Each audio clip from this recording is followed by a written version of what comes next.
Mobile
Nabila হক তুষারকে দর্শনপূর্বক হত্যা করা হয়েছে।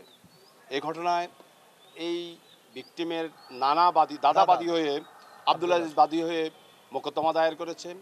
পরবর্তীতে এই মোকদ্দমায় 18 জন সাক্ষী, আমরা রাষ্ট্রপক্ষে মাননীয় আদালতে 18 জন সাক্ষী আমরা উপস্থাপন করেছি। মাননীয় আদালত 18 জন সাক্ষীর বক্তব্য, যারা জবানবন্দি, সকল কিছু পর্যালোচনা করেছেন। পর্যালোচনা করে তিনি আদালতে ঘোষণা দিয়েছেন আজকে যে রাষ্ট্রপক্ষ মোকদ্দমা প্রমাণে সক্ষম হয়েছে এবং সেই হিসাবে এই আজকের আসামি মেহরাজ হোসেন তুষারকে মাননীয় আদালত মৃত্যুদণ্ডে দণ্ডিত করেছেন। আমরা ন্যায় বিচার পেয়েছি এবং আমরা শীঘ্রই আশা করব যত দ্রুত এই রায়টি কার্যকর হয় ততই সাধারণ মানুষের মনে স্বস্তি ফিরে আসবে। ছাত্রলীগের নেতা ছিল, এটা তার জবানবন্দিতে সে বলেছে আমি রাজনৈতিক দল করি এবং আওয়ামী লীগের সক্রিয় সদস্য, এইভাবে কোনো পদে সক্রিয় সদস্য, এরকম রাজনৈতিক প্রভাবশালী ব্যক্তি যারা ছিলেন তাদের ছবি সে দেখাইছে। আমার মেয়ের বিচার ন্যায় বিচার লেগে করতেছি, আলহামদুলিল্লাহ আমি আজকে ন্যায় বিচার পেয়েছি। এখন এটা কার্যকর হলেই হলো খুশি আমি, কারণ আজকে 7 বছর আমি কষ্ট করতেছি। কারণ যে সন্তান হারাইতে বলতে পারবো যে সন্তান হারানো কত কষ্ট। আমার একটাই মেয়ে ছিল তখন, নাবিলা। মেহরাজ হোসেন তুষার মেরে দর্শন করে গলাটি হত্যা করছে। আমি ন্যায় বিচার পাইছি, এটাই আলহামদুলিল্লাহ। রায়টা দ্রুত কার্যকর চাই, আমি এটাই চাই, আর কিছু চাই না।